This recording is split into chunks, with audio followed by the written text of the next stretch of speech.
A man recounts 10 things about his wife-to-be. A young man with the Twitter handle Bob Fondo shared a 4-part tweet that has since become the center of conversation regarding how a woman should treat a man. He wrote, and I quote, "I want to share 10 things about this woman before we wed this weekend. 1, when I met her, I had no place to stay. I was sleeping on a couch at a friend's house and she knew.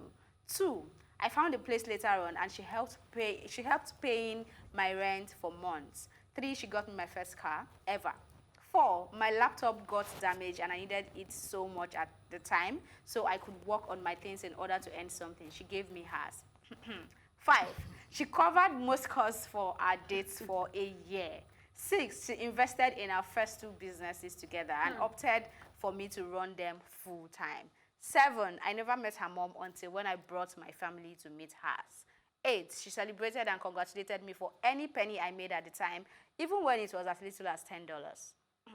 9, she supported everything I was trying to do to make ends meet, whether it earned us money or not. And 10, though I'm very stable and all that now, I know she doesn't really care about those things. She cares about me solely. I know she'd give me anything in the world if she had to, because she has proved it over and over again." Ladies and gentlemen, that's the kind of woman I am or he's marrying. Yeah. So. Okay. So what should we do now? Because he's going to say this thing, it's going to trend on Twitter, and suddenly every man is they're going to start a hashtag. If she's not doing this, don't marry her. If she doesn't do that, don't marry her. If she doesn't pay for this, don't marry her. If she's asking you to meet her mom, they're going to start this thing, and it's not even going to go very well, because fine, she did that for you, but that's 2 of you. I don't think it's a standard for any, and I'm saying this not just for the woman doing it, but even for the man doing it. People should stop expecting ridiculous expectations from their partners or their spouses simply because someone has a story like this that they shared and it worked for them. Because very soon this is going to cause problems. I need money for my business. You can't even give me that. My laptop is bad. You're not using your own. You can't. Yeah, no. It's not just because it worked for them doesn't mean that it's a standard or a template for your own relationship. That's just all I'm saying on this. Okay. I congratulate you. You're very strong. Very. And you loving. are loyal. And you are the Proverbs 31 woman that we talk about. Right. I think I would just put this story into context. In this situation, you were able to do all those things and you wanted to.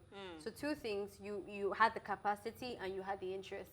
Now in other people's cases, some women never have to do this because all the people I've dated would never allow me to pay for a meal, even if I begged. Except I pay for it before you get there. So I'm not around men that are just like sitting there waiting for me to give them their laptops and buy them cars and start their companies for them.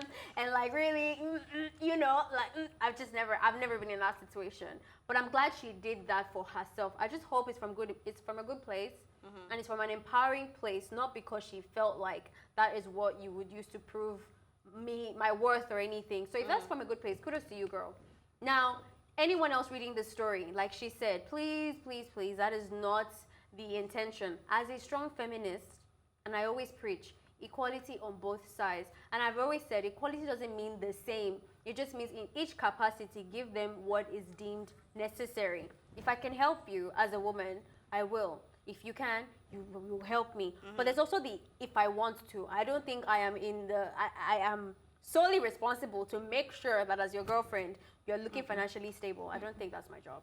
Okay, before we go, I know the time is up, but reading through comments and all that on social media, what I saw was people saying there are women women who did way more than this, and then the men left them. Of course. I was waiting for that. Of course. I was so waiting for that. So how can you get yourself to that point where you really want to do these things and not think of the fact that this guy can just decide to see another well-made chick and feel like his love story was nice until he said, "This is the woman I am marrying." Because that tone already, the fact that I put it on social media already starting to prove a point. For me, then that tone already now puts her as the standard of like the kind of woman I'm supposed to marry. And that's why you kind of lose us, because she's done a good thing, yes, but it's not a standard thing. It doesn't guarantee anything. Some men do that for their girlfriends every day, and they end up in marriage, and well, they don't. It's like, it's not a big deal. Congratulate your wife, marry her, enjoy your life in peace, and stop tweeting stuff that's not okay necessary. Stop treating stuff that's not very necessary.